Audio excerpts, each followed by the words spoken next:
Hello students, in the video la nama periodic trends and properties la atomic radius paakalam. So radius abdina generally nama enna sollum ஒரு circle க்கு radius எடுக்கணும் அப்படினா எப்படி calculate பண்ணுவோம் அந்த circle உடைய சென்டர்ல இருந்து இந்த இடம் வரைக்கும் இந்த circle எங்க முடியுதோ அங்க வரைக்கும் இருக்கக்கூடிய distance நம்ம radius அப்படினு சொல்றோம்.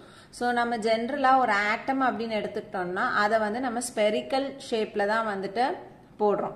சோ அப்போ ஒரு ஆட்டம்னுடைய ரேடியஸ் அப்படின்றது ஆட்டம்க்கு சென்டர்ல என்ன இருக்கும் அப்படினா நியூக்ளியஸ் இருக்கும். அந்த நியூக்ளியஸ்னுடைய சென்டர்ல இருந்து அந்த ஆட்டம்ல லாஸ்ட் எலக்ட்ரான் எந்த ஷெல்லுல இருக்கோ அது வரைக்கும் இருக்கக்கூடிய டிஸ்டன்ஸ் நம்ம அட்டாமிக் ரேடியஸ் அப்படினு சொல்றோம்.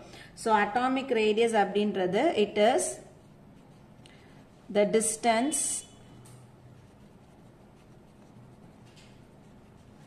between the center of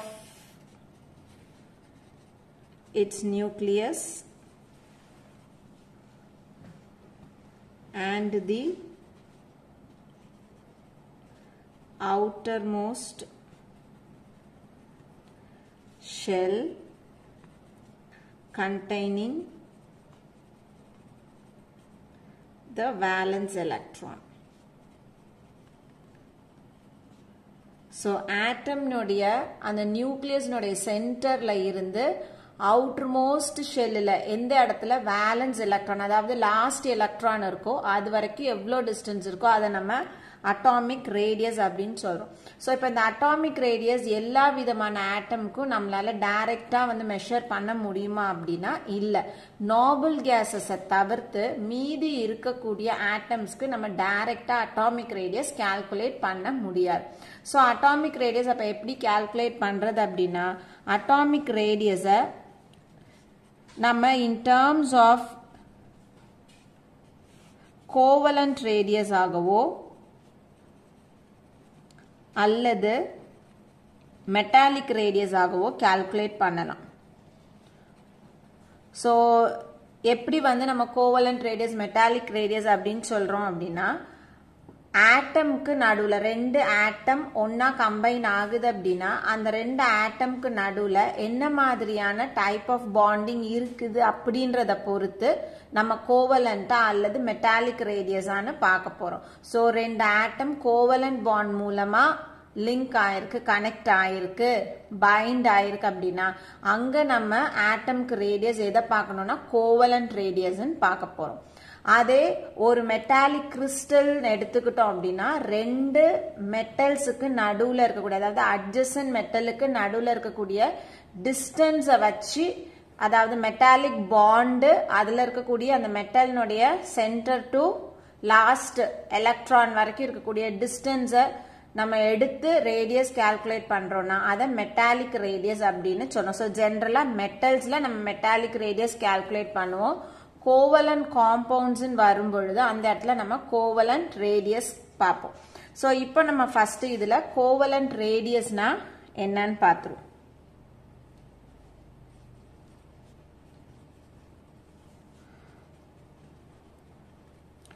so covalent ரேடியஸை நம்ம ரெண்டு விதமான மாலிக்யூலுக்கு கால்குலேட் பண்ணலாம். ஒன்று ஹோமோநியூக்ளியர் டைஅட்டாமிக் மாலிக்யூல், இன்னொன்று ஹெட்ரோநியூக்ளியர் டைஅட்டாமிக் மாலிக்யூல். சோ டைஅட்டாமிக் அப்படின்னு கொடுத்திருக்கு. சோ டைஅட்டாமிக் அப்படின்னா ரெண்டு ஆட்டம்ஸ் இருக்குதுன்னு அர்த்தம். சோ இங்கேயும் சரி இங்கேயும் சரி நம்ம ரெண்டு ஆட்டம் இருக்கக்கூடிய ஒரு மாலிக்யூல் எடுக்க போறோம். சோ அந்த ரெண்டு ஆட்டமும் ஒரே மாதிரியான ஆட்டம்ஸா இருந்துச்சுன்னா அதை ஹோமோநியூக்ளியர்னு சொல்றோம். ரெண்டு ஆட்டமும் டிஃப்ரெண்ட் ஆட்டம்ஸா இருந்துச்சுன்னா அதை வந்து ஹெட்ரோநியூக்ளியர்.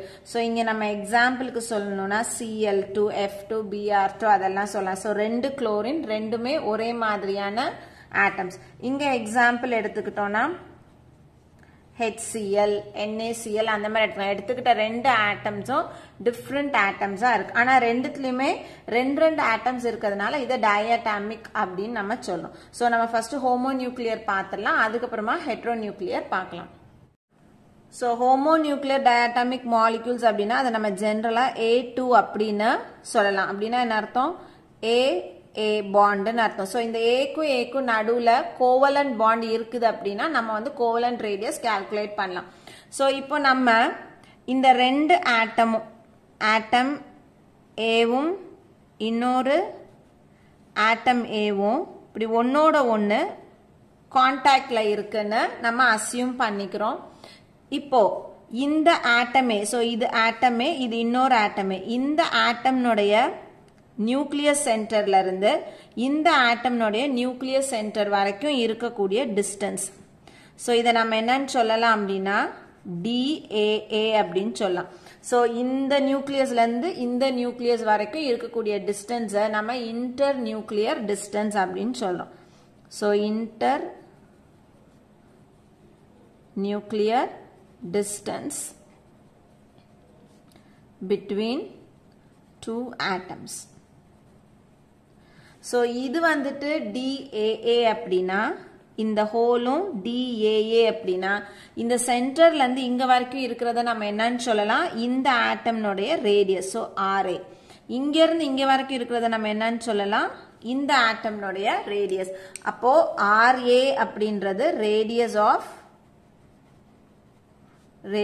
Of atom A. இப்போ நம்ம மேத்தமெட்டிக்கல் எக்ஸ்பிரஷனுக்கு வருவோம். இப்போ இந்த DAA அப்படின்றத நம்ம எப்படி எழுதலாம்? இந்த ரேடியஸ் பிளஸ் இந்த ரேடியஸ் எழுதலாம். So RA plus RA. Therefore DAA is equal to, so இங்க ஒரு 1 இங்க ஒரு 1, அதனால 2RA ன்னு எழுதுறோம். எனக்கு இப்ப இந்த ரேடியஸ் மட்டும் வேணும், அதனால RA is equal to இந்த 2 இந்த சைடு கொண்டு வந்தனா என்னன்னு வரும்? எனக்கு DAA by 2 ன்னு வரும். அப்போ covalent radius for an atom அப்படின்றது இன்டர் நியூக்ளியர் டிஸ்டன்ஸை நம்ம 2 ஆல டிவைட் பண்ணோம் அப்படின்னா நம்மளுக்கு கிடைக்கக்கூடிய வேல்யூ. ஸோ ஸ்டேட்மெண்டா இதை நம்ம எப்படி எழுதலாம்? It is 1/2. So covalent radius is 1/2 of the internuclear distance. 1/2 of the internuclear distance between the atoms that is formed by covalent bond. So covalent bond மூலமா ஃபார்ம் ஆன அந்த ரெண்டு ஆட்டமுக்கு நடுவுல இருக்கக்கூடிய இன்டர் நியூக்ளியர் டிஸ்டன்ஸை நம்ம 2 ஆல டிவைட் பண்ணும்பொழுது நம்மளுக்கு ரேடியஸ் கிடைக்குது. இப்போ நம்ம இதை வந்து ஒரு எக்ஸாம்பிள் வச்சு பார்க்கலாம். நம்ம பார்க்க போற எக்ஸாம்பிள் வந்து குளோரின் மாலிக்யூல்ல குளோரின் ஆட்டமினுடைய கோவலன்ட் ரேடியஸ் நம்ம கால்குலேட் பண்ண போறோம். குளோரின் மாலிக்யூல் எடுத்திருக்கோம், அதுல குளோரின் ஆட்டம்னுடைய கோவலன்ட் ரேடியஸ் நம்ம கால்குலேட் பண்றோம். இப்போ இதுல இந்த டி, அதாவது இன்டர் நியூக்ளியர் டிஸ்டன்ஸ் அப்படின்றது நம்மளுக்கு எக்ஸ்ரே டைஃப்ராக்ஷன் ஸ்டடி மூலமா டைரக்டாவே நம்மளுக்கு அந்த வேல்யூ கிடைக்கும். அதனால நம்மளுக்கு இந்த மாதிரி ப்ராப்ளம் கொடுக்குறாங்கன்னா அதுல வந்து இந்த இன்டர் நியூக்ளியர் டிஸ்டன்ஸ் கண்டிப்பா அவங்களே கொடுத்திருப்பாங்க. சோ இந்த இடத்துல குளோரினுடைய இன்டர் நியூக்ளியர் டிஸ்டன்ஸ் நமக்கு 1.98 ஆம்ஸ்ட்ராங் கொடுத்திருக்காங்க. சோ ஆம்ஸ்ட்ராங் அப்படின்றது யூனிட். சோ நம்ம இதை என்னன்னு எடுத்துக்கிறோம்? DCl to Cl எவ்வளவு இருக்கு? 1.98 ஆம்ஸ்ட்ராங். எனக்கு என்ன மட்டும் வேணும்? R of Cl வேணும். சோ நான் என்ன ஃபார்முலா அப்ளை பண்ணலாம்? R of Cl is equal to என்னன்னு எழுதணும்? DCl to Cl by 2. இந்த ஃபார்முலாவை அப்படியே இங்க நம்ம அப்ளை பண்றோம். சோ நமக்கு இந்த இடத்துல D யோட வேல்யூ தெரியும், 1.98 divided by 2. Therefore R Cl is equal to நம்மளுக்கு எவ்வளவு வரும்? 0.99 ஆம்ஸ்ட்ராங் கிடைக்கும். சோ நம்மளுக்கு வந்து ஒரு ஹோமோ நியூக்ளியர் டயாட்டாமிக் மாலிக்யூல் கொடுத்தாங்கன்னா நம்ம டைரக்டாவே என்ன பண்ணிடலாம்? நம்மளுக்கு கொடுத்திருக்க இன்டர் நியூக்ளியர் டிஸ்டன்ஸை 2 ஆல டிவைட் பண்ணோம்னா நம்மளுக்கு ரேடியஸ் ஆஃப் அந்த சிங்கிள் ஆட்டம், அதாவது கோவலன்ட் ரேடியஸ் ஆஃப் சிங்கிள் ஆட்டம் நம்மளுக்கு கிடைக்கும். நெக்ஸ்ட் நம்ம வந்து என்ன பார்க்கணும் தெரிஞ்சுக்கணும் அப்படின்னா நம்ம கால்குலேட் பண்றது கோவலன்ட் ரேடியஸ். ஸோ இந்த covalent radius of an atom atomic radius of an atomக்கு எப்படி இருக்கும், ஒரே மாதிரி இருக்குமா அல்லது வேரி ஆகுமான்றது நம்மளுக்கு தெரியணும். ஸோ ஜென்ரலா நம்ம எப்படி வந்து அசியூம் பண்ணணும், அட்டாமிக் ரேடியஸ் அப்படின்றது இப்படி எடுத்துக்கிறோம்னா இந்த ஆட்டம்னுடைய நியூக்ளியஸ்ல இருந்து இந்த ஆட்டம்னுடைய நியூக்ளியஸ் வரைக்கும் இருக்கக்கூடிய டிஸ்டன்ஸை நம்ம என்னன்னு சொல்றோம், இன்டர் நியூக்ளியர் டிஸ்டன்ஸ். இதை நம்ம என்னன்னு சொல்றோம், ரேடியஸ். இங்க நம்ம ஆட்டமா கன்சிடர் பண்ணோம்னா, அதாவது இது ரெண்டு இப்படி மேல என்ன பண்ணிட்டு இருக்கு, சும்மா ஒட்டிட்டு இருக்கு அப்படின்னா இது ரேடியஸ், இது ஒரு ரேடியஸ். ஸோ இது ஒரு RA, இது ஒரு RA. ஸோ இது வந்து D of A to A. ஆனா ஆக்சுவலா ஒரு கோவலன்ட் பாண்ட் ஃபார்ம் ஆகுது அப்படின்னா அந்த இடத்துல இந்த ஆட்டம்குள்ள இருக்கக்கூடிய ஆர்பிட்டல்ஸ் ஒன்னோட ஒன்னு ஓவர்லாப் ஆகும். இப்ப எக்ஸாம்பிளுக்கு இது A அப்படின்னா இந்த ஆட்டம்னோட ஆர்பிட்டல் இது, இந்த பக்கம் அதே மாதிரி இன்னொரு A இருக்கு. கோவலன்ட் பாண்ட் ஃபார்ம் பண்ணா இந்த ஆட்டம்னுடைய ஆர்பிட்டல் என்ன ஆகணும், இந்த ஆர்பிட்டல் மேல இப்படி ஓவர்லாப் ஆனாதான் நம்மளுக்கு கோவலன்ட் பாண்ட் ஃபார்ம் ஆகும். ஸோ அப்படின்னா இந்த டயக்ராம்ல எப்படி வராது, இந்த மாதிரி வராது. ஸோ டயக்ராம நம்ம கொஞ்சம் வேற மாதிரி மாத்தி போடணும். எப்படி போடணும், இது ஆட்டம். ஸோ இந்த ஆட்டம் நியூக்ளியஸ், இந்த ஆட்டம்னுடைய அவுட்டர் மோஸ்ட்ல இருக்கக்கூடிய அந்த ஆர்பிட்டல்ஸ் என்ன பண்ணும், இந்த பக்கம் இந்த ஆட்டம்னுடைய அவுட்டர் மோஸ்ட் ஆர்பிட்டல்ஸோட என்ன பண்ணும் அப்படின்னா ஓவர்லாப் ஆகும். ஸோ அப்போ இங்கே இதனுடைய நியூக்ளியஸ். இப்போ இந்த இடத்துல இருந்து இந்த இடம் வரைக்கும் தான் இதனுடைய இன்டர் நியூக்ளியர் டிஸ்டன்ஸ். இப்போ இதுக்கும் இதுக்கும் வேரியேஷன் இருக்கு. ஸோ இந்த இடத்துல பார்த்தோம் அப்படின்னா ரேடியஸ் வந்து, அதாவது இந்த இன்டர் நியூக்ளியர் டிஸ்டன்ஸ் வந்து அதிகம். இந்த இடத்துல பார்த்தோம்னா ஓவர்லாப்பிங் நடக்கிறதுனால இன்டர் நியூக்ளியர் டிஸ்டன்ஸ் என்ன ஆக ஆரம்பிச்சிருது, குறைய ஆரம்பிச்சிருது. அப்போ கோவலன்ட் ரேடியஸ் இந்த அட்டாமிக் ரேடியஸை கம்பேர் பண்ணும்பொழுது எப்படி இருக்கும் அப்படின்னா குறைவா இருக்கும். ஏன்னா இங்க ஓவர்லாப் ஆனதுனால இந்த இன்டர் நியூக்ளியர் டிஸ்டன்ஸே என்ன ஆக ஆரம்பிச்சிருது, குறைஞ்சிருது. இப்ப இந்த இன்டர் நியூக்ளியர் டிஸ்டன்ஸோட பாதி வேல்யூவை தான் நம்ம என்னன்னு எடுப்போம், ரேடியஸ்ன்னு எடுப்போம். அப்ப ரேடியஸ் இங்க RA, இங்க RA. சோ இந்த ரேடியஸை கம்பேர் பண்ணும்பொழுது இந்த ரேடியஸ் எப்படி இருக்கும் அப்படின்னா குறைவா இருக்கும், வேல்யூ வந்து குறைவா இருக்கும். ஸோ அப்போ கோவலன்ட் ரேடியஸ் ஒரிஜினல் அட்டாமிக் ரேடியஸை விட எப்படி இருக்கும், குறைவா இருக்கும். இப்போ நம்ம அடுத்தது என்ன பார்க்க போறோம் அப்படின்னா ஹெட்ரோநியூக்ளியர் டயாட்டமிக் மாலிக்யூல்ஸ் பார்க்க போறோம். ஸோ இங்க ஹெட்ரோநியூக்ளியர் டயாட்டமிக் மாலிக்யூலை நம்ம எப்படி ரெப்ரசன்ட் பண்ணுவோம் அப்படின்னா AB அப்படின்னு ரெப்ரசன்ட் பண்ணுவோம். ஏன் ABன்னு ரெப்ரசன்ட் பண்றோம், இங்க நம்ம ரெண்டு டிஃப்ரெண்ட் ஆட்டம்ஸ் எடுத்திருக்கோம், அதனால AB அப்படின்னு நம்ம இதை எழுதுறோம். இப்போ இந்த இடத்துல இந்த A அல்லது Bனுடைய கோவலன்ட் ரேடியஸ் வந்து நிறைய மெத்தட்ஸ் இருக்கு கால்குலேட் பண்றதுக்கு. சிம்பிளஸ்ட் மெத்தட் எதுன்னு பார்த்தோம்னா ஷூ மேக்கர்னுடைய மெத்தட் தான் வந்து simplest way to measure the covalent radius for a heteronuclear diatomic molecules. So அவரோட கான்செப்ட் படி இங்கே நம்ம ஃபர்ஸ்ட் பார்த்த ஹோமோ நியூக்ளியர் மாதிரியே தான். ஸோ ரெண்டு ஆட்டமும் எப்படி இருக்க போகுது, ஒன்னோட ஒன்னு அட்டாச் ஆயிருக்க போகுது. ஸோ இந்த ஆட்டம்னுடைய சென்டர்ல இருந்து இந்த ஆட்டம்னுடைய சென்டர் வரைக்கும் இருக்கிறத நம்ம என்னன்னு சொல்றோம், DAB அப்படின்னு எழுதுறோம். ஸோ DAB அப்படின்றது இந்த இடத்துல inter nuclear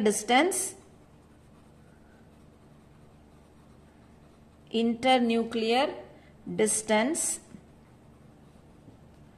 between A and B. ஏக்கும் பிக்கும். ஸோ இது A அப்படின்னா இது B. இந்த ஏக்கும் பிக்கும் நடுவில் இருக்கக்கூடிய அந்த இன்டர் நியூக்ளியர் டிஸ்டன்ஸ் நம்ம DAB அப்படின்னு சொல்றோம். அப்போ இந்த சென்டர்ல இருந்து இது வரைக்கும் இருக்கக்கூடியது இதனுடைய radius. So R of A. இந்த சென்டர்ல இருந்து இங்க வரைக்கும் இருக்கிறது Bனுடைய radius R of B. So இப்போ இந்த இடத்துல நம்ம என்ன எழுதலாம், R of A அப்படின்றது radius of atom A. R of B அப்படின்றது radius of atom B. So the shoemaker formula for calculating the covalent radius for heteronuclear diatomic molecule enna அப்படினா d of AB. அதாவது internuclear distance between atom A and atom B is equal to radius of A plus radius of B minus 0.09 x of A x of B. So இந்த இடத்துல அவர் ரெண்டு term நமக்கு introduce பண்றாரு XA XB.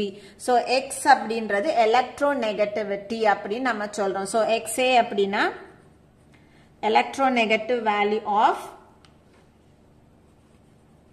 electronegative value of A. XB அப்படின்றது electronegative value of B. So இதுல X A வினுடைய value is greater than XB. இது condition.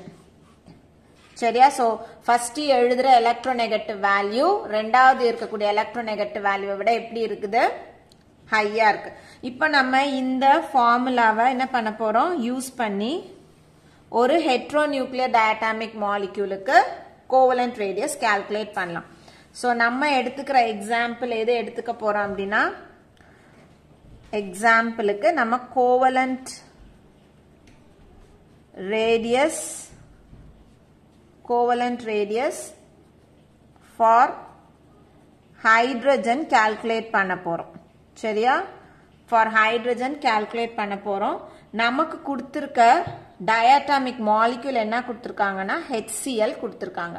So இங்கேயும் அந்த டிஸ்டன்ஸ் பிட்வீன் டூ நியூக்ளியஸ் வந்து நம்ம எக்ஸ்ரே டைஃப்ராக்ஷன் ஸ்டடிஸ் மூலமா நம்மளுக்கு வேல்யூ கொடுத்துருவாங்க.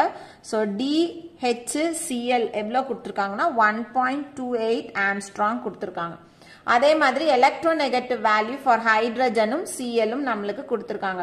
ஸோ ஏயோட வேல்யூ எப்பவுமே ஹையா இருக்கணும் அப்படின்றதுனால நம்ம என்ன பண்றோம்? ஏவை வந்து என்னன்னு எடுத்துக்கிறோம்? சிஎல்னு எடுத்துக்கிறோம். ஸோ குளோரினோட எலக்ட்ரோநெகட்டிவ் வேல்யூ 3. அதே மாதிரி ஹைட்ரஜனோட எலக்ட்ரோநெகட்டிவ் வேல்யூ 2.1. ஸோ இந்த இன்ஃபர்மேஷனை வச்சு நம்ம என்ன பண்ண போறோம் அப்படின்னா ஹைட்ரஜனோடைய கோவலன்ட் ரேடியஸ் கால்குலேட் பண்ண போறோம். ஸோ இதுக்கு முன்னாடி தான் நம்ம வந்துட்டு ரேடியஸ் ஆஃப் குளோரின் கால்குலேட் பண்ணோம். ஸோ ரேடியஸ் ஆஃப் குளோரின் நம்ம எவ்வளோ எடுத்துக்கணும்? அதாவது கோவலன்ட் ரேடியஸ் ஆஃப் குளோரின் நம்ம எவ்வளோ கண்டுபிடிச்சோம்னா 0.99 ஆம்ஸ்ட்ராங் நம்ம கண்டுபிடிச்சிருக்கோம். ஸோ இதை வச்சு இந்த ஃபார்முலால சப்ஸ்டியூட் பண்ணோம். ஸோ ஃபார்முலா படி DAB அப்போ நம்ம இங்கே என்ன எழுதணும்? DHCl is equal to R of Aக்கு என்ன எழுதுவோம் நம்ம? இப்போ இந்த இடத்துல நம்ம இது வந்து எது வேணாலும் எழுதிக்கலாம். ஆனால் இங்கே நம்ம எழுதும் போது எலக்ட்ரோநெகட்டிவ் வேல்யூ வந்து எதுக்கு அதிகமோ அதுக்கு எழுதுவோம். ஸோ இந்த இடத்துல நம்ம வந்துட்டு R of ஸோ ஃபர்ஸ்ட் நம்ம சிஎலுக்கு எழுத போறோம். அதனால இங்க நம்ம ஏவை வந்து சிஎல்னு எடுத்துக்கலாம். CL plus R of H minus 0.09. இப்போ எலக்ட்ரோநெகட்டிவ் வேல்யூ ஃபர்ஸ்ட் யாருக்கு எழுத போறோம்? CL minus electronegativity of hydrogen. இப்போ வேல்யூஸ் எல்லாம் சப்ஸ்டியூட் பண்ணுவோம். HClக்கு 1.28 is equal to R of Cl 0.99. H தான் நம்மளுக்கு வேணும். அதனால RH minus 0.09. So electronegative value for Cl வந்து 3. இதுக்கு வந்து minus 2.1. So solve பண்ணுவோம். 1.28 is equal to 0.99 அப்படியே இருக்க போது plus RH minus 0.09. So 3 minus 2.1 எவ்வளோ வரும்? 0.9 நம்மளுக்கு கிடைக்கும். இப்போ இதுக்கு அப்புறம் நம்ம என்ன பண்ண போறோம்? 1.28 is equal to 0.99 plus RH. இது ரெண்டுத்தையும் நம்ம மல்டிப்ளை பண்ணோம்னா நம்மளுக்கு minus 0.081 நம்மளுக்கு கிடைக்கும். இப்போ என்ன பண்ணலாம்? இது ரெண்டுத்தையும் மைனஸ் பண்ணலாம். அப்போ 1.28 is equal to RH plus 0.909 நம்மளுக்கு வரும். இப்போ எனக்கு RH தான் வேணும். ஸோ RH இந்த பக்கம் வச்சுக்கிறேன். அப்போ இந்த 0.909 இந்த பக்கம் வந்துச்சுன்னா 1.28 minus 0.909 நம்மளுக்கு கிடைக்கும், which is equal to RH is equal to 0.317 Armstrong நம்மளுக்கு கிடைக்கும். அப்போ covalent radius of hydrogen in HCl எவ்வளோ இருக்கு? 0.317 Armstrong நம்மளுக்கு கிடைக்குது. ஸோ சிம்பிளா இந்த ஃபார்முலால நம்ம சப்ஸ்டியூட் பண்ண போறோம். நம்மளுக்கு வந்துட்டு இன்டர்நியூக்ளியர் டிஸ்டன்ஸ் கொடுத்துருவாங்க, எலக்ட்ரோநெகட்டிவ் வேல்யூஸ் தெரியுது, அதே மாதிரி ஒரு ஆட்டம்னுடைய கோவலன்ட் ரேடியஸ் நம்மளுக்கு கொடுத்துருவாங்க. ஸோ ஹெட்ரோநியூக்ளியர் டயட்டாமிக் மாலிக்யூலும் ஹோமோநியூக்ளியர் டயட்டாமிக் மாலிக்யூலும் என்டையரா வேற வேற ஃபார்முலாஸ் நம்ம அப்ளை பண்ணணும். ஸோ நெக்ஸ்ட் வந்துட்டு metallic radius. So metallic radius அப்படின்றது மெட்டல்ஸ்ல தான் நம்ம பார்க்க போறோம். மெட்டல்ஸ் அப்படின்னா எல்லாம் அதுல இருக்கக்கூடிய அந்த ஆட்டம்ஸ் எல்லாம் எப்படி இருக்கும்னா க்ளோஸ் பேக்டா இருக்கும். ஸோ ஒரு ஆட்டமுக்கும், அதாவது ஒரு மெட்டாலிக் ஆட்டமுக்கும் இன்னொரு மெட்டல் ஆட்டமுக்கும் அடுத்தடுத்து இருக்கக்கூடிய மெட்டல் ஆட்டம்ஸ்க்கும் நடுவில் இருக்கக்கூடிய டிஸ்டன்ஸை நம்ம வந்து என்ன பண்ண போறோம்? கால்குலேட் பண்ணி அதனுடைய ஹாஃப் வேல்யூவை எடுத்தோம்னா நம்மளுக்கு மெட்டாலிக் ரேடியஸ் கிடைக்கும். ஸோ இங்கேயும் நம்ம அதே மாதிரி அசியூம் பண்ணிக்கலாம். கிறிஸ்டல்ல இருந்து, கிறிஸ்டல் லாட்டிஸ்ல இருந்து ரெண்டு மெட்டல் ஆட்டம்ஸ் எடுத்துக்கிறோம். ஸோ இதுக்கும் இது எம்னா இதுவும் எம், இதுக்கும் நடுவில் இருக்கக்கூடிய இந்த டிஸ்டன்ஸை நம்ம என்னன்னு சொல்ல போறோம் அப்படின்னா DMM அப்படின்னு சொல்லலாம். ஸோ இந்த இடத்துல நம்ம இன்டர் நியூக்ளியர் டிஸ்டன்ஸ் பத்தி பேசல, இந்த இடத்துல அட்ஜசன்ட் ஆட்டம்ஸ் ரெண்டு பேருக்கு நடுவில் இருக்கக்கூடிய டிஸ்டன்ஸை நம்ம பேசுறோம்.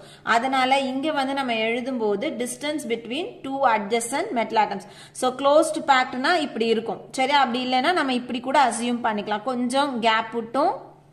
ஸோ நம்மளுக்கு கொடுத்துருக்கிறது வந்து க்ளோஸ்டு பேக்குன்னு கொடுத்துருக்காங்க. ஸோ ஆட்டோமேட்டிக்காக க்ளோஸ்டு பேக்னா ரொம்ப ஒன்றும் பெரிய கேப் ரெண்டு ஆட்டம்க்கும் இருக்காது. ஸோ நம்ம இந்த டெஃபினிஷன் ஞாபகம் வச்சுக்கணும் அப்படின்னா, இது வந்து மெட்டல், இது ஒரு மெட்டல் ஆட்டம்னா இந்த மெட்டல் ஆட்டம்க்கும் இந்த மெட்டல் ஆட்டம்க்கும் எவ்வளோ டிஸ்டன்ஸ் இருக்கோ அதை தான் நம்ம என்னன்னு எடுத்துக்கலாம், DMMன்னு எடுத்துக்கலாம். ஸோ இது வந்துட்டு distance between two adjacent metal atoms.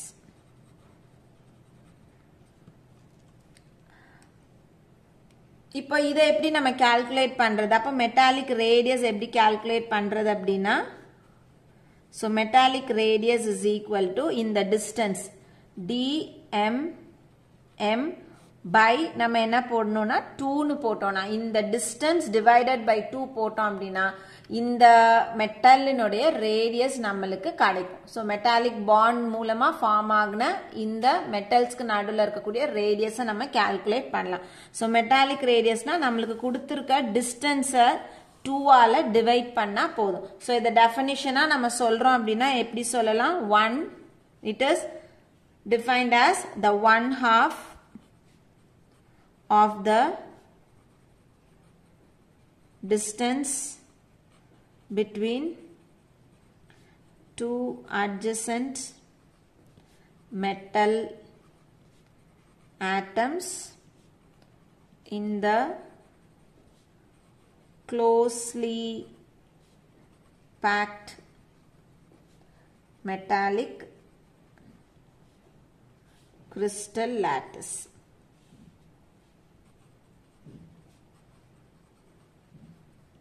So நம்ம ஒரே ஒரு எக்ஸாம்பிள் பார்ப்போம். ஸோ 1/2 அப்படின்னா என்ன அர்த்தம்? நம்மளுக்கு கொடுத்துருக்க டிஸ்டன்ஸை 2ஆல டிவைட் பண்ணா போதும்.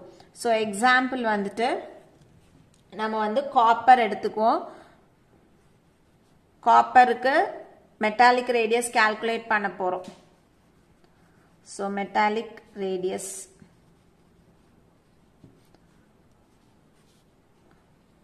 நமக்கு என்ன கொடுத்துருக்காங்க அப்படின்னா இந்த Cu to Cu கொடுத்துட்டாங்க. அதாவது distance between two adjacent copper atoms கொடுத்துட்டாங்க.